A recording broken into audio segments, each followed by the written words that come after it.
जय हिंद साथियों स्वागत करता हूं आप सभी का अपने यूट्यूब चैनल पर। साथियों, आज इस वीडियो में हम आपके लिए आरपीएफ परीक्षा के लिए जीके जीएस के कुछ इंपॉर्टेंट महत्वपूर्ण क्वेश्चन लेकर आए हैं और उन्हीं के साथ साथ कुछ इंपॉर्टेंट फैक्ट लेकर आए हैं जो आपको सीधे आपकी परीक्षा में पूछे जा सकते हैं।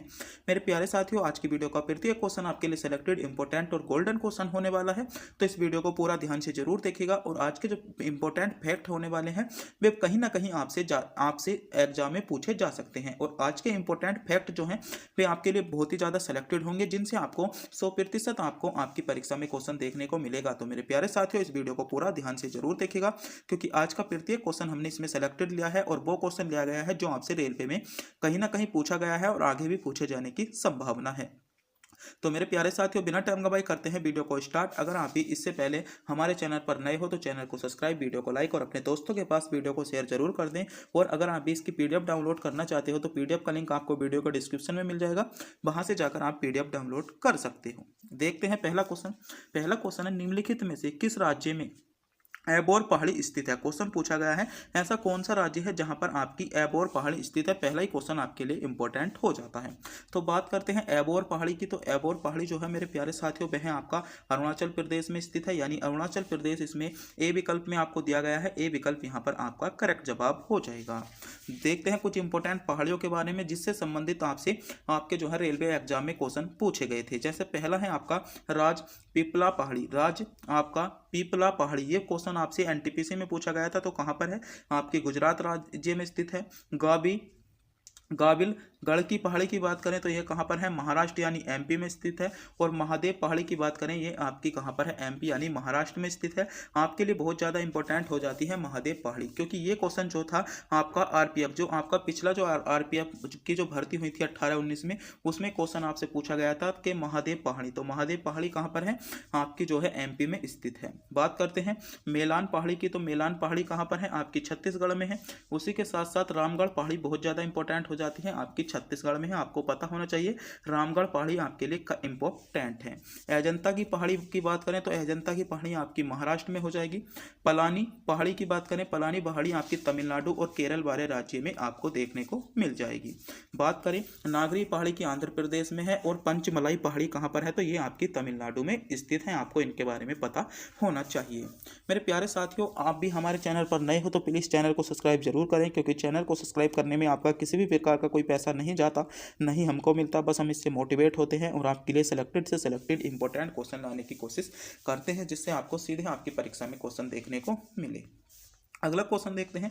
अगला क्वेश्चन है, मौर्य साम्राज्य का अंतिम शासनकाल या शासक निम्नलिखित में से कौन सा। क्वेश्चन पूछा गया है मौर्य साम्राज्य का अंतिम शासक कौन था। तो मौर्य साम्राज्य का जो अंतिम शासक था आपका ब्रह्मदत्त था। ब्रह्मदत्त आपको पहले विकल्प में दिया गया है, यानी पहला ही विकल्प आपका यहाँ पर करेक्ट जवाब हो जाएगा। तो मेरे प्यारे साथियों, आपको सभी साम्राज्य यानी सभी वंश के आपके प्रथम शासक, अंतिम शासक और उनकी राजधानी के बारे में पता होना चाहिए। जैसे हम आपके लिए कुछ आपके महत्वपूर्ण शासक, राजवंश और आपकी राजधानी लेकर आए हैं जो आपके लिए सेलेक्टेड हैं, जहां से आपसे क्वेश्चन पूछा जाता है। और 100% ये आपके एग्जाम के लिए यहाँ से एक क्वेश्चन आपको जरूर देखने को मिलेगा। जैसे बात करते हैं शिशुनाग वंश की। तो शिशुनाग वंश का प्रथम शासक कौन था, आपको पता होना चाहिए।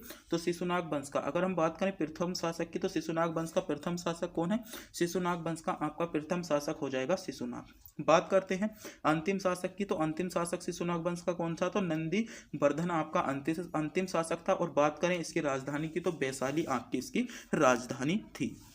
बात करें हर्यक वंश की, तो हर्यक वंश का प्रथम शासक कौन था, हर्यक वंश का प्रथम शासक आपका बिंबिसार था। अंतिम शासक की बात करें तो अंतिम शासक कौन था, नागदशक था। बहुत ज़्यादा इंपॉर्टेंट है, हर्यक वंश का प्रथम शासक बिंबिसार, अंतिम शासक नागदशक। और बात करें राजधानी की, तो राजगृह यानी पाटलिपुत्र जो थी आपकी हर्यक वंश की राजधानी थी। आगे देखते हैं, अगला है आपका शिशुनाग वंश। तो शिशुनाग वंश की बात करें तो शिशुनाग वंश का प्रथम शासक कौन हो जाएगा, आपका शिशुनाग। अंतिम शासक कौन हो जाएगा, नंदीवर्धन। और राजधानी क्या है, वैशाली आपकी हो जाती है। इसी के साथ साथ बात करें नंदवंश की, तो नंदवंश का प्रथम शासक कौन था, तो नंदवर्ष का प्रथम शासक या इनको हम संस्थापक भी बोल सकते हैं, कौन था, महापद्म नंद। कौन था, महापद्म नंद था। और अंतिम शासक की बात करें तो अंतिम शासक कौन था, धनानंद आपका अंतिम शासक था। यहीं पर अगर इनकी राजधानी की बात करें तो पाटलिपुत्र इसमें आपकी राजधानी हो जाएगी। अगला है आपका मौर्य वंश। बात करें मौर्य वंश की, तो मौर्य वंश का आपका प्रथम शासक कौन था? तो मौर्य वंश का जो प्रथम शासक था आपका चंद्रगुप्त आपका जो था मौर्य वंश का प्रथम शासक था। और अंतिम शासक कौन था? तो ब्रह्मदत्त आपका अंतिम शासक था। बात करें मौर्य वंश की राजधानी की, तो मौर्य वंश की राजधानी क्या थी? मौर्य वंश की राजधानी आपकी पाटलिपुत्र थी। क्या थी? मौर्य वंश की अगर राजधानी की बात करें तो मौर्य वंश की राजधानी क्या हो जाएगी? पाटलिपुत्र आपकी मौर्य वंश की राजधानी हो जाती है। अगला है आपका शिशुनाग वंश। बात करें अगर हम शिशुनाग वंश की, तो शिशुनाग वंश का आपका प्रथम शासक कौन था? तो शिशुनाग वंश का प्रथम शासक आपका पुष्यमित्र शुंग था। कौन था? पुष्यमित्र शुंग आपका शिशुनाग वंश का प्रथम शासक था। और अंतिम शासक की बात करें तो आपका अंतिम शासक कौन था? देवभूति शिशुनाग वंश का अंतिम शासक था। यहीं पर राजधानी की बात करें तो पाटलिपुत्र या विदासा जो थी आपकी क्या थी? राजधानी थी, आपको पता होना चाहिए। आगे बढ़ते हैं, अगला है आपका सातवाहन वंश। बात करते हैं सातवाहन वंश की, तो सातवाहन वंश का प्रथम शासक कौन था? तो सातवाहन का प्रथम शासक या संस्थापक कौन था? शिशुमुख। अब सतकर्णी क्या था? अंतिम शासक था। और प्रतिष्ठान आपकी क्या हो जाएगी? सातवाहन वंश की राजधानी हो जाती है। यहीं पर बात करें आपका कर्ण आपका कुषाण वंश, जो कि बहुत ज़्यादा इंपॉर्टेंट हो जाता है एग्जाम की दृष्टि से। और यहाँ से बहुत ज़्यादा क्वेश्चन आपसे पूछे जाते हैं। किससे? कुषाण वंश से। तो कुषाण वंश के अगर हम प्रथम शासक की बात करें तो कुषाण वंश का प्रथम शासक कौन हो जाएगा? केड फिसस प्रथम जो था आपका कुषाण वंश का प्रथम शासक था। यहीं पर अंतिम शासक की बात करें तो अंतिम शासक कौन था? अंतिम शासक आपका वसुदेव आपका अंतिम शासक हो जाएगा। बात कर ले राजधानी की, तो राजधानी क्या थी? पेशावर आपकी राजधानी थी। अगला है आपका शुंग वंश। कौन सा? वो सॉरी गुप्त वंश। तो गुप्त वंश का शासक कौन था? प्रथम आपका गुप्त श्रीगुप्त। अंतिम शासक कौन था? कुमारगुप्त तीर्थया।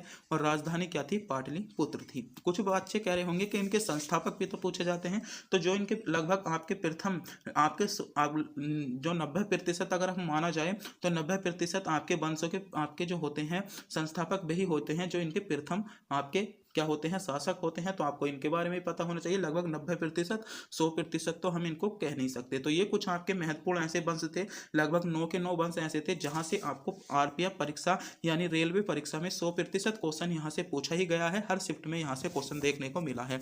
तो मेरे प्यारे साथियों, अगर आप भी रेलवे एग्जाम की तैयारी कर रहे हो तो आप स्क्रीनशॉट भी ले सकते हो, वरना पीडीएफ आप डाउनलोड कर सकते हो। पीडीएफ का लिंक आपको वीडियो के डिस्क्रिप्शन में दिया गया है, वहां से जाकर डाउनलोड कर सकते हो। और हमारे टेलीग्राम चैनल पर भी आपको पीडीएफ का लिंक दिया गया है, वहां से जाकर भी आप डाउनलोड कर सकते हो। या ना स्क्रीनशॉट लेना चाहते हो तो स्क्रीनशॉट ले लीजिएगा।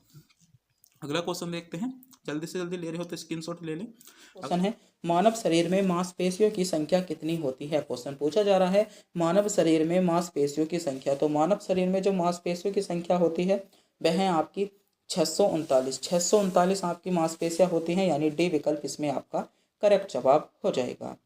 बढ़ते हैं कुछ मानव शरीर से संबंधित कुछ इंपॉर्टेंट फैक्ट के बारे में जो आपसे पूछे जा सकते हैं। बात कर ले, मनुष्य का हृदय धड़कता है, यानी मनुष्य का हृदय 1 मिनट में कितनी बार धड़कता है? तो मनुष्य का हृदय जो होता है 1 मिनट में 72 बार धड़कता है, आपको पता होना चाहिए। बात करें स्वस्थ मनुष्य का श्वसन दर, तो स्वस्थ जो मनुष्य होता है श्वसन दर कितनी होती है? तो आपकी 16 से 18 बार। जो श्वसन मनुष्य होता है 1 मिनट में 16 से 18 बार आपने क्या है? सांसें लेता है। बात करते हैं मनुष्य के मस्तिष्क का वजन कितना होता है? तो मनुष्य का जो मस्तिष्क होता है उसका आपका 1350 से लेकर 1400 ग्राम तक मनुष्य के मस्तिष्क का वजन होता है। बात करते हैं सबसे बड़ी हड्डी की, तो मनुष्य के शरीर में सबसे बड़ी हड्डी कौन सी है? तो फीमर आपकी जांग में सबसे बड़ी हड्डी है। बात करते हैं सबसे छोटी हड्डी की, तो स्टेपीज आपकी सबसे छोटी हड्डी हो जाएगी, जो कण में पाई जाती है यानी कान में पाई जाती है। सबसे मजबूत हड्डी आपकी जबड़े की हड्डी होती है, इसके बारे में आपको पता होना चाहिए। बात करते हैं सब शरीर का सबसे कठोर तत्व, तो शरीर का सबसे कठोर तत्व कौन सा होता है? तो एनोमील जो होता है शरीर का सबसे कठोर तत्व होता है। मनुष्य के सौंदर्य का अध्ययन जो होता है आपका किसके द्वारा किया जाता है? तो केलोलॉजी द्वारा किया जाता है। सामान्य मनुष्य का रक्तचाप कितना होता है? तो 20 से आपका 80 मिली में होता है।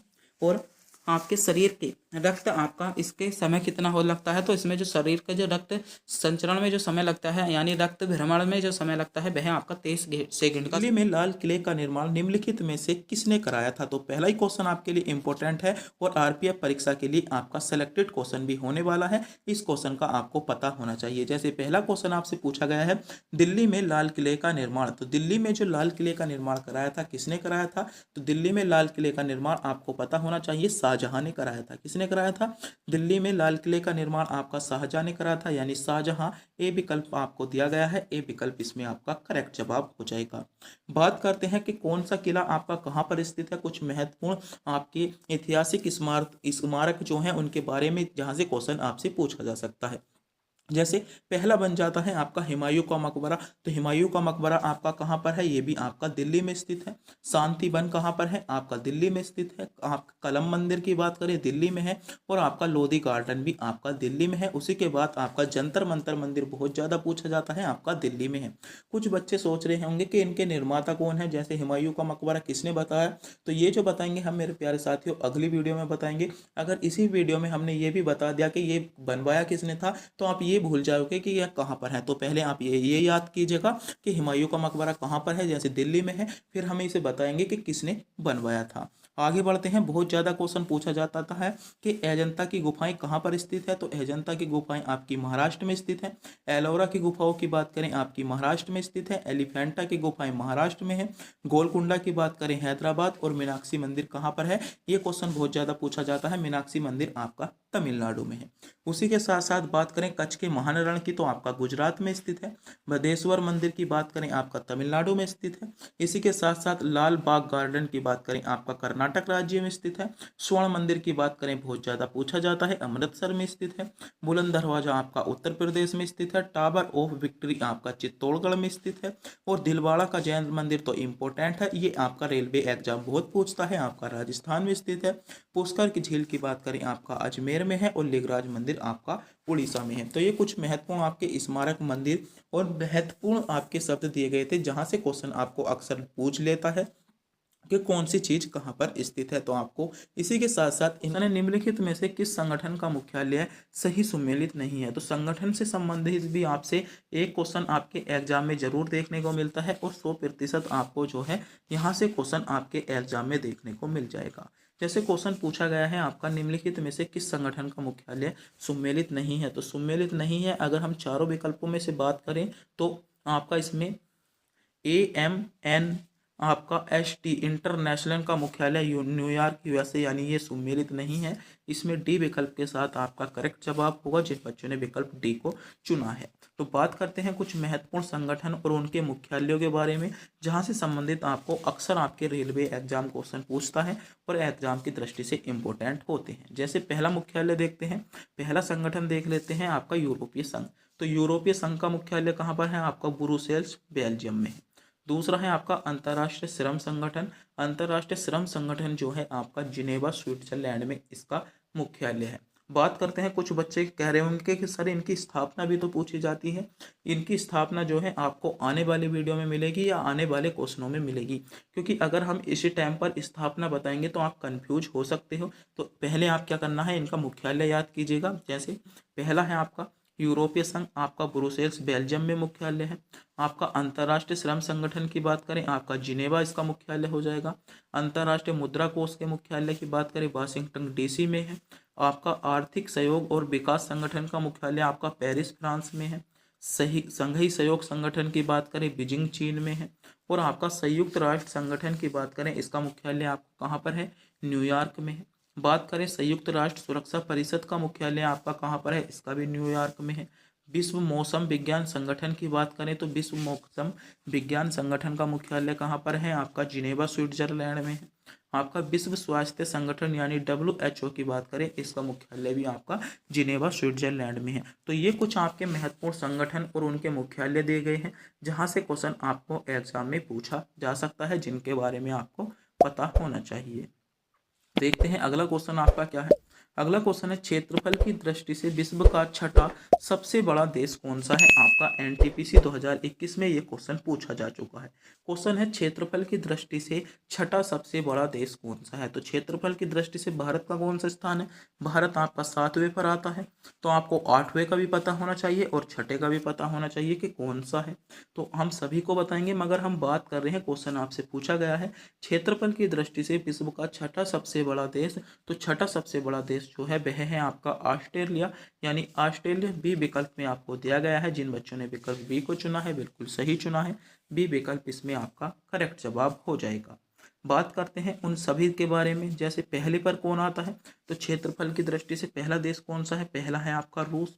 दूसरा कौन सा है, दूसरा है आपका कनाडा। तीसरा कौन है, आपका संयुक्त राज्य अमेरिका। चौथे की बात करें आपका चीन।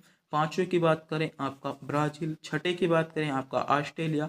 सातवें पर कौन आता है, आपका भारत होता है। और आठवें पर क्या आता है, आपका अर्जेंटीना आता है। जैसे 2021 में आपसे क्वेश्चन पूछा गया था एनटीपीसी में कि आपका छठे स्थान पर कौन है, ऑस्ट्रेलिया है। तो मैं मानता हूं अब के आपसे क्वेश्चन पूछा जाता है आठवें स्थान पर कौन सा है, तो आप नोट करेंगे अर्जेंटीना को आपको याद कर कर जाना है, क्योंकि यहाँ से क्वेश्चन आपको आपके एग्जाम में देखने को मिल सकता है, क्योंकि ये टॉपिक आपका इंपॉर्टेंट है। तो मेरे प्यारे साथियों, आपको आठवें के बारे में पता होना चाहिए, क्योंकि आठवें से संबंधित आपको क्वेश्चन बन सकता है और पहले आपको पहले के बारे में पता होना चाहिए। तो आपको छठे से तो संबंधित आपका क्वेश्चन पूछा जा चुका है, आपको आठवें को याद कर कर जाना होगा अगर आप आरपीएफ परीक्षा देने जा रहे हो, क्योंकि यहाँ से क्वेश्चन आपसे पूछा जा सकता है। आगे बढ़ते हैं। अगला दांडी नमक सत्याग्रह किस वर्ष प्रारंभ हुआ था। पहला ही क्वेश्चन आपके लिए इंपॉर्टेंट क्वेश्चन बन जाता है कि आपका दांडी नमक सत्याग्रह। तो बात करें जो दांडी नमक सत्याग्रह था मेरे प्यारे साथियों, ये जो आपका प्रारंभ हुआ था आपको पता होना चाहिए, आपका 1930 में प्रारंभ हुआ था, यानी 1930 आपको ए विकल्प में आपका सही जवाब मिल जाएगा। अगर मेरे प्यारे साथियों आप इन क्वेश्चनों का जवाब जानते हैं तो हमारे बताने से पहले कमेंट बॉक्स में जरूर बताएं। और हमने एक क्वेश्चन का जवाब आपको टेस्ट के रूप में दिया गया है, जिसका जवाब आपको कमेंट बॉक्स में बताना होगा अगर आप भी उस क्वेश्चन का जवाब जानते हो तो कब हुआ था, 1930 में हुआ था। बात करते हैं भारत की कुछ महत्वपूर्ण आपकी घटनाओं के बारे में, जिससे आपसे क्वेश्चन आपसे पूछा जाता है, अक्सर ये आपको एग्जाम में देखने को मिल सकता है।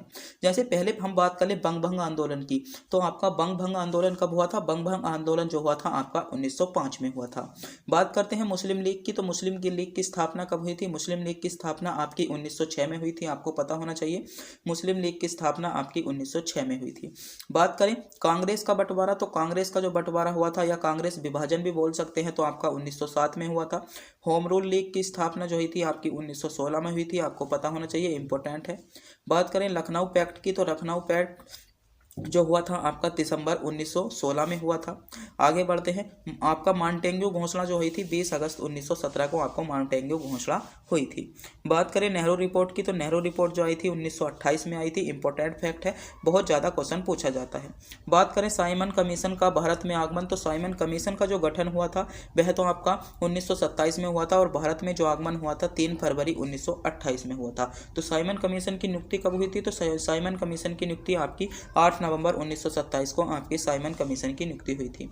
बात करें हिंदुस्तान रिपब्लिकेशन एसोसिएशन की स्थापना, तो आपकी अक्टूबर 1924 में हुई थी। स्वराज पार्टी की स्थापना जो हुई थी आपकी 1 जनवरी 1923 को हुई थी। तो ये कुछ आपके महत्वपूर्ण इंपॉर्टेंट फैक्ट है, जहां से क्वेश्चन आपको अक्सर आपके एग्जाम में मिलता है, आपको इन फैक्टों के बारे में पता होना चाहिए। और मेरे प्यारे साथियों एक महत्वपूर्ण सूचना, अगर आप भी इसकी पीडीएफ पाना चाहते हो तो इसकी पीडीएफ आपको हमारे टेलीग्राम चैनल पर मिल जाएगी। टेलीग्राम चैनल का लिंक आपको वीडियो के डिस्क्रिप्शन में दिया गया है, वहां से जाकर आप टेलीग्राम चैनल को ज्वाइन कर सकते हो। और पीडीएफ का लिंक भी आपको शायद आपकी वीडियो के डिस्क्रिप्शन में दिया जाएगा, वहां से जाकर भी आप पीडीएफ डाउनलोड कर सकते हो। और मेरे प्यारे साथियों अगर आप भी आरपीएफ परीक्षा की तैयारी कर रहे हैं तो हमारे टेलीग्राम चैनल को ज्वाइन करना ना भूलें, क्योंकि हम उस पर एमसीक्यूज क्वेश्चन भी कवर कराते हैं, जिससे आपका जीके जीएस का और भी अधिक रिवीजन होगा। और महत्वपूर्ण सूचना यह है कि मेरे प्यारे साथियों आपने अभी तक हमारे चैनल को सब्सक्राइब नहीं किया है तो चैनल को सब्सक्राइब करें, क्योंकि चैनल को सब्सक्राइब करने में आपका किसी भी प्रकार का कोई पैसा नहीं जाता, नहीं हमको मिलता, बस हम इससे मोटिवेट होते हैं और आपके लिए सिलेक्टेड से सिलेक्टेड क्वेश्चन लाने की कोशिश करते हैं। तो प्लीज़ चैनल को सब्सक्राइब जरूर करें। क्रांति का जन्म हुआ, तो हरित क्रांति का जन्म कौन सी पंचवर्षीय योजना में हुआ था, तो इसका जो जन्म हुआ था आपको पता होना चाहिए आपकी तीसरी पंचवर्षीय योजना, इसमें डी विकल्प के साथ आपका करेक्ट जवाब होगा। बात करते हैं कुछ महत्वपूर्ण पंचवर्षीय योजना के बारे में और उनसे संबंधित इंपॉर्टेंट उनके उद्देश्य के बारे में, क्योंकि उद्देश्य से रिलेटिव आपको क्वेश्चन पूछा जाता है। जैसे प्रथम पंचवर्षीय योजना है, प्रथम पंचवर्षीय योजना का उद्देश्य क्या था, तो कृषि की प्राथमिकता इसमें जो दी गई थी, प्रथम पंचवर्षीय योजना में आपकी कृषि को प्राथमिकता दी गई थी और 1951 से 1956 तक थी। दूसरी पंचवर्षीय योजना की बात करें तो इसमें जो कहा गया था आपका उद्योग क्षेत्र की प्राथमिकता, दूसरी पंचवर्षीय योजना में जो थी उद्योग क्षेत्र पर प्राथमिकता थी और प्रथम पर आपकी कृषि पर प्राथमिकता थी। तीसरी पंचवर्षीय योजना की बात करें तो तीसरी पंचवर्षीय योजना का जो उद्देश्य था कृषि और उद्योग, तीसरी पंचवर्षीय योजना का जो था दोनों उद्देश्य था। चौथी पंचवर्षीय योजना की बात करें तो न्याय के साथ गरीबी के विकास को हटाना, न्याय के साथ गरीबी के विकास को हटाना जो कहा गया था आपकी चौथी पंचवर्षीय योजना का क्या था, आपको पता होना चाहिए उद्देश्य था। बात करें पांचवी पंचवर्षीय योजना, तो पांचवी पंचवर्षीय योजना जो थी गरीबी और आत्मनिर्भरता को बढ़ावा या आत्मनिर्भरता को हटावा जो इसमें कहा गया था आपकी पांचवी पंचवर्षीय योजना का उद्देश्य था। छठी की बात करें तो ये आपकी पांचवी पंचवर्षीय के रोज में ही थी। आपकी सातवीं में जो थी रोजगार, उत्पादकता और आपका फूड प्रोडक्शन, ये सभी जो थी आपकी छठी पंचवर्षीय सातवीं पंचवर्षीय योजना में थी। जनसंख्या नियंत्रण बहुत ज़्यादा पूछा जाता है कि जनसंख्या जो नियंत्रण था वह आपका कौन सी पंचवर्षीय योजना का उद्देश्य था, तो ये आपकी आठवीं पंचवर्षीय योजना का उद्देश्य था। बात करें प्रतिशत की विकास दर को, आपका इसमें जो था नौवीं पंचवर्षीय योजना का उद्देश्य था। स्वरोजगार और संसाधनों का विकास, स्वरोजगार और संसाधनों का विकास जो था आपका लक्ष्य रखा गया था 10वीं पंचवर्षीय योजना में। 11वीं पंचवर्षीय योजना की बात करें तो व्यापक और तेजी से विकास, व्यापक और तेजी से विकास जो था आपकी 11वीं पंचवर्षीय योजना में था। वहीं पर 12वीं की बात करें तो 12वीं पंचवर्षीय योजना में आपका स्वास्थ्य, शिक्षा और आपका स्वच्छता का विकास जो था आपका 12वीं पंचवर्षीय योजना में था। तो मेरे प्यारे साथियों, ये जो है आपकी 12 की 12 पंचवर्षीय योजना है, उनका शासनकाल भी आपके सामने है, यानी आपका जो डेट है वे भी आपके सामने है और उनके उद्देश्य भी आपके सामने हैं। मेरे प्यारे साथियों, आप चाहे तो इनका स्क्रीनशॉट ले सकते हो अलग से। PDF तो आपको डाउनलोड करनी है, तो PDF आपको टेलीग्राम चैनल पर मिलेगी। आप पहले भी इनका स्क्रीनशॉट ले सकते हो। तो जल्दी से जल्दी स्क्रीनशॉट। किस भारतीय नृत्य शैली से प्रसिद्ध नृत्यक थे, तो ये जो थे आपके कथक से थे। कथक आपका बी विकल्प के साथ आपका करेक्ट जवाब होगा। बात करते हैं भारत के कुछ शास्त्रीय नृत्यों के बारे में, जहाँ से क्वेश्चन भी आपसे पूछा जा सकता है। भारत के आपके शास्त्रीय नृत्य के भी आपको पता होना चाहिए। जैसे बात करें भरतनाट्यम, तो भरतनाट्यम कहाँ का शास्त्रीय नृत्य है? भरतनाट्यम जो है आपका तमिलनाडु का शास्त्रीय नृत्य है, आपको पता होना चाहिए कहाँ का है, तमिलनाडु का है। बात करें कथक, तो कथक कहाँ का है? उत्तर पश्चिम और मध्य भारत का आपका कथक है। उत्तर प्रदेश भी आपको ऑप्शन में मिल सकता है। कथकली की बात करें तो कथकली जो शास्त्रीय नृत्य है आपका केरल का है। वहीं पर कुचिपुड़ी की बात करें तो कुचिपुड़ी और आंध्र प्रदेश और तेलंगाना आपका दोनों का ही शास्त्रीय नृत्य है, मगर अधिकांश जो मिलता है आंध्र प्रदेश आपको मिलता है। बात करें ओडिसी की, आपका उड़ीसा का है। मणिपुरी आपका मणिपुर का है। मोहिनीअट्टम केरल का है और आपका शास्त्रीय कहाँ का है? ये आपका असम का लोक नृत्य है।